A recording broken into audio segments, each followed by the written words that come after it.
Hi friends, today I am talking about the Code of Criminal Procedure 1973. Friends, आए दिन query आती है law स्टूडेंटों की जो भी प्रिपरेशन कर रहे हैं जुडिशरी की।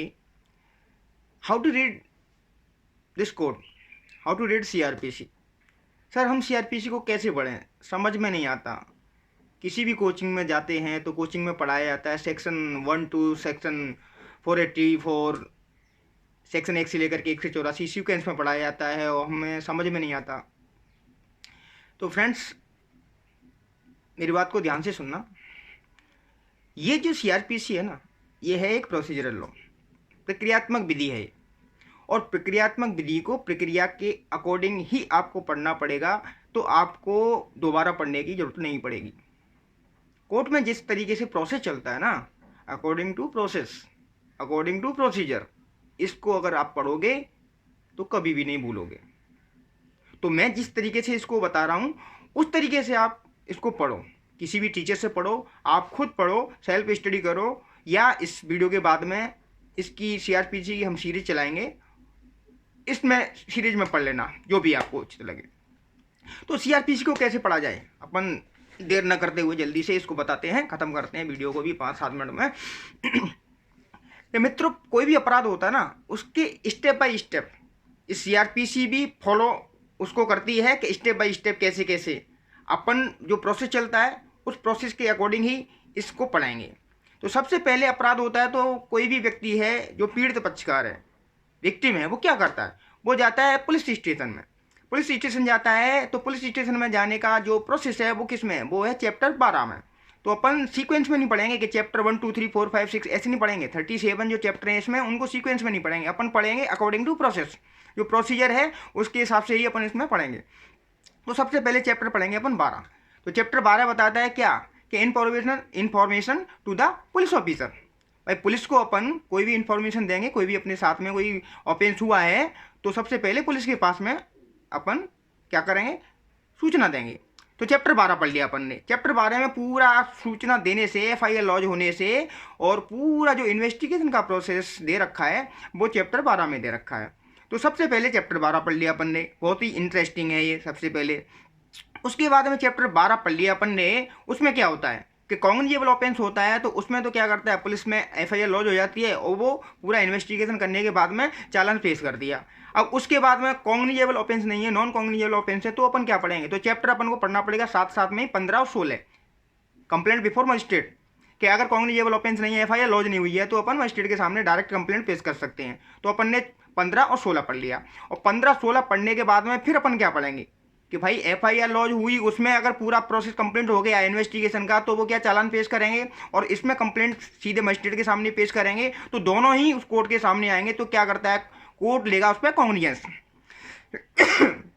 कोर्ट कॉग्निजेंस लेगा, तो कॉग्निजेंस लेने से पहले कुछ शर्तें उसको फॉलो करनी पड़ती हैं कॉग्निजेंस लेने से पहले, तो वो दे रखी हैं चैप्टर 14 में। तो इसके बाद में अपन को चैप्टर 14 पढ़ना पड़ेगा कि कुछ कंडीशंस हैं, उन कंडीशंस को फॉलो ही करना पड़ेगा। कि कोई लोक सेवक है, उसके अगर खिलाफ में कोई चालान पेश किया जा रहा है, तो क्या उसमें पहले सरकार की अनुमति ले ली गई है कि नहीं ले ली गई है, या मैरिज के अगेंस्ट कोई हो करके ऑफेंस आ रहा है, तो उसमें कोई कंप्लेंट पेश करने का किसको राइट दिया है, वो उसकी शर्तें फॉलो हो रही हैं कि नहीं हो रही हैं। ये काफ़ी सारी शर्तें हैं, वो अपन उस तरीके से अगर फॉलो नहीं की तो क्या होगा, तो उसमें क्या मतलब वो कार्रवाई सही नहीं मानी जाएगी। तो अपन ने 15 पढ़ लिया, 16 पढ़ लिया, उसके बाद 14 पढ़ लिया, ठीक है ना। अब उसके बाद में पढ़ने के बाद में क्या पढ़ेंगे अपन, एक चैप्टर रहता है 36। तो उसमें क्या है कि कॉग्निजेंस अगर मजिस्ट्रेट लेगा ना, तो उसको ये भी देखना पड़ेगा कि जो लिमिटेशन है ना, वो लिमिटेशन भी देखना पड़ेगा कि अलग अलग अपराधों के लिए अलग अलग लिमिटेशन भी दे रखा है सीआरपीसी में। तो उसको पढ़ना पड़ेगा अपन को। 36 पढ़ लिया। अब लिमिटेशन के बाद में अपन क्या पढ़ेंगे, लिमिटेशन पढ़ लिया 36, उसके बाद में क्या होगा, उसके बाद में हुआ कोर्ट के सामने चालान आया, चार्जशीट पेश की, या क्या हुआ, कंप्लेंट आई, तो कोर्ट क्या कॉग्निजेंस ले लिया। अब कॉग्निजेंस लेने के बाद में क्या होता है कि अब बात आती है कि अपराधियों को हाजिर करने की। अगर अपराधी पहले से ही पुलिस ने अरेस्ट कर रखा है तो कोई दिक्कत ही नहीं है। अगर अपराधी नहीं कर रखा है, कंप्लेंट आई है, तो उसमें सबसे पहले करेगा फिर कोर्ट उसमें कुछ ऐसी आदेश का जारी ताकि वो अभियुक्त को कोर्ट के समक्ष बुला सके। तो सबसे पहले सम्मन जारी कर दिया, वारंट जारी कर दिया, उसके बाद में उसका उद्घोषणा जारी कर दी, और उद्घोषणा से नहीं आता है तो उसकी प्रॉपर्टी को अटैच कर लिया। तो ये सारे जो चीज़ दे रखी है ना वो चैप्टर 6 में दे रखी है। तो इन चैप्टर के बाद में चैप्टर अपन ने 6 पढ़ लिया। चैप्टर 6 दे रखा है, वो तो दे रखा है अभियुक्त के बारे में, कि अभियुक्त को कंपेल किया जा रहा है कोर्ट के सामने आने के लिए। उसके साथ साथ ही अपन चैप्टर 7 भी पढ़ लेते हैं। चैप्टर 7 में दे रखा है वो कंपेल किस चीज़ के लिए किया जा रहा है। कुछ चीज़ होती हैं, वस्तु होती हैं, थिंग्स होती हैं, उनको लाने के लिए कंपेल किया जा रहा है कि इन चीज़ों को कोर्ट के समक्ष पेश किया जाए ताकि कोर्ट के संज्ञान में ये बातें हैं। तो कोर्ट के समक्ष वो चीज़ें भी आ गई, अभियुक्त भी आ गया। अब 6 पढ़ लिया अपन ने, 7 पढ़ लिया। अब उसके बाद में क्या पढ़ेंगे? अब उसके बाद में अपन आएंगे सीधे 33 पे। 33 क्या कहता है कि कोर्ट के सामने जब अभियुक्त आ जाता है तो अभियुक्त का वकील क्या करेगा? सबसे पहले लगाएगा बेल एप्लीकेशन, कि भाई सबसे जल्दी से जल्दी अभियुक्त को क्या बाहर लिया जाए, उसको छुड़ाया जाए जमानत पे। तो 33 है वो क्या करता है? बेल और बॉन्ड का प्रोविजन बताता है। भाई 33 है वो बेल बॉन्ड का प्रोविजन बता देता है। तो उसमें अपन ने बेल ग्रांट करवा ली साहब, आ गए अपन बाहर, कोई दिक्कत नहीं है। अब ट्रायल चलता रहेगा, कोई दिक्कत नहीं है। अब बेल बॉन्ड हो गई, उसके बाद में क्या चलेगा? बेल बॉन्ड हो जाएगी, उसके बाद में सबसे पहले मजिस्ट्रेट क्या करता है? चार्जशीट पेश किया, उसके अकॉर्डिंग चालान बनाता, क्या बोलते हैं, चार्ज बनाता है। चार्ज बनाता है ना, तो सबसे पहले चार्ज बनाएगा तो चार्ज का चैप्टर पढ़ लो। चैप्टर कौन सा है? 17। भाई 17 है ना, 17 चैप्टर है, उसमें क्या है? चार्ज है, तो वो चार्ज पढ़ लो। चार्ज बना करके पूरा चार्ज फ्रेम कर लिया साहब अपन ने। अब चार्ज बन करके तैयार हो जाता है तो उसके बाद में क्या होता है? चार्ज बन के तैयार हो गया तो अभियुक्त को सुनाया जाता है कि भाई आपके खिलाफ में ये आरोप लगे हैं, आप इसको स्वीकार करते हो कि नहीं करते हो? वो कहते हैं कि मैं स्वीकार नहीं करता हूँ, तो अनविच्छा चाहता हूँ। अनविच्छा चाहता हूँ तो वहाँ से फिर अनविच्छा स्टार्ट हो जाएगी, फिर आपका ट्रायल स्टार्ट हो गया। भाई ट्रायल भी तो करना पड़ेगा ना, उसने अगर स्वीकार नहीं किया, कर में कन्फेस नहीं किया, तो ट्रायल स्टार्ट हो जाएगा। तो ट्रायल स्टार्ट हो जाएगा तो आपका चैप्टर क्या है? 18 से लेकर के 21 में 4 तरह की ट्रायल दे रखी है ना, वो ट्रायल स्टार्ट कर लो। 18 में देखिए कोर्ट ऑफ सेशन के समक्ष होती है ट्रायल, उसके बाद में सेशन ट्रायल के बाद में वारंट ट्रायल होती है, वारंट ट्रायल के बाद में सम्मन ट्रायल होती है, सम्मन के बाद में फिर समरी ट्रायल होती है। तो 18, 19, 20 और 21 ये चारों के चारों एक साथ पढ़ लो।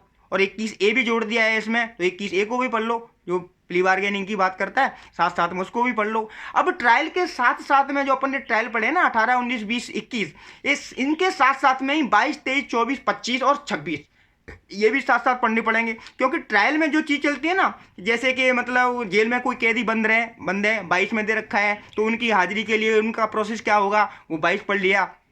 23 को पढ़ लिया साथ साथ में कि एविडेंस है ना, वो एविडेंस कैसे लिया जाएगा, रिकॉर्ड कैसे किया जाएगा, साथ साथ में वो भी पढ़ लिया। उसके बाद में 24 दे रखा है कि 24 के इंक्वायरी और ट्रायल है ना, वो कैसे कैसे की जाएगी, उसके जनरल रूल्स वो दे रखे हैं 24 में। उसके साथ साथ में 25 दे रखे हैं कि अभियुक्त जब मतलब पागल हो, अनसाउंड माइंड हो, तो उसके उसके संबंध में क्या मतलब प्रक्रिया होगी, तो साथ साथ में उसको पढ़ लो। तो ये इनके क्या मतलब जो ट्रायल है ना, ट्रायल के साथ साथ में ये भी चैप्टर अपन को पढ़ने पड़ेंगे। तो अपन क्या भूलेंगे नहीं कि ट्रायल चल रहा है तो उसके बीच बीच में अपन को ये पढ़ने पड़ेंगे। जब जब ट्रायल में जो जो जरूरत पड़ती है कि ट्रायल में एविडेंस कलेक्ट करके और एविडेंस कोर्ट के समक्ष जो पेश किया जा रहा है ना, वो क्या है, वो ट्रायल के समक्ष ही तो है। तो ट्रायल को साथ साथ पढ़ेंगे अपन और इनको एक साथ पढ़ेंगे।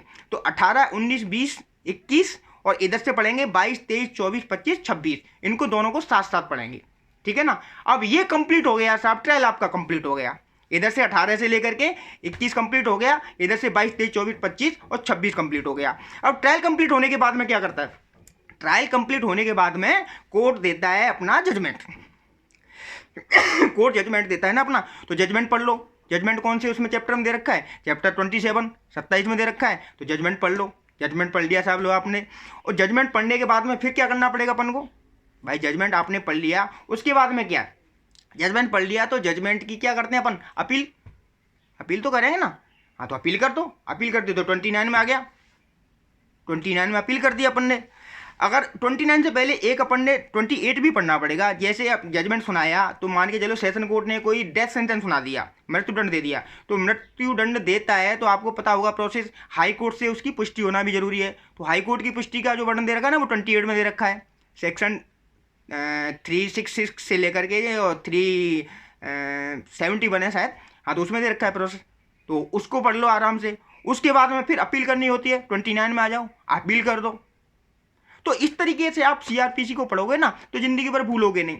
अपील कर दी उसके बाद में क्या, रेफरेंस रिवीजन का प्रोविजन है, तो रेफरेंस रिवीजन पढ़ लो। उसके बाद में रेफरेंस रिवीजन का जो चैप्टर है ना वो कौन सा है, वो 30 है, 30 पढ़ लो, 30 पढ़ लिया। अब 30 के बाद में जो पढ़ना है ना वो क्या है कि अपील भी हो गई साहब, अपील में भी डिसीजन हो गया, तो उसके बाद क्या होगा, उसके बाद में होगा कि जो सजा भुल गई है उसका एग्जीक्यूशन तो होगा, जो भी जजमेंट आया है उसका एग्जीक्यूशन करवाओगे ना, तो एग्जीक्यूशन का चैप्टर पढ़ लो, वो कौन सा है 32, 32 पढ़ लिया। अब सारा कुछ हो गया, एग्जीक्यूशन भी हो गया, तो एग्जीक्यूशन के बाद में 34 पढ़ लो कि disposal of the property, property को डिस्पोज कैसे करना है, जो भी प्रॉपर्टी होगी उससे संबंधित, केस से संबंधित। तो इस तरीके से अपन पढ़ेंगे ना सीआरपीसी को प्रोसेस के अकॉर्डिंग, तो फिर अपन क्या है जिंदगी पर कभी भूलेंगे नहीं इसको, और आसान भी रहेगी, क्योंकि ये प्रक्रिया विधि है, इसको प्रक्रिया के अनुसार पढ़ेंगे ना तो अपन इसको भूलेंगे भी नहीं, और समझने में भी काफ़ी आसान तरीका रहेगा ये। तो मित्रों इस पे क्या मैं वीडियो बनाऊंगा, ये वीडियो की सीरीज चलेगी, कम से कम 30 या 35 वीडियो बनेंगे इस पे। तो चैप्टर जैसे मैंने शुरुआत की ना चैप्टर 12 से, सबसे पहले चैप्टर 12 पे बनेगा, उसके बाद में 15 और 16 को लेंगे, उसके बाद में ये 14 लेंगे, ये सारे सीक्वेंस में जो मैंने बताया इस वीडियो में, ये सारे एक एक टॉपिक अपन उठाएंगे इसको और पूरा वीडियो बनाएंगे, उसमें क्या आराम से क्लासिफिकेशन, क्लैरिफिकेशन, सारी जो भी आपकी क्वेरी होंगी ना वो इसमें क्या है आप कमेंट बॉक्स में लिख देना, और आपकी जो समस्या होगी उसका समाधान मैं जरूर दूंगा जितना मेरे को आता है। तो धन्यवाद, वीडियो को ज़्यादा से ज़्यादा शेयर करें मित्रों में, सभी विद्यार्थियों को इसका फ़ायदा मिले, तैयारी में आपको जितना भी फ़ायदा मिलेगा मैं भगवान से ये आशा करता हूँ आपके लिए फ़ायदेमंद होना चाहिए। धन्यवाद।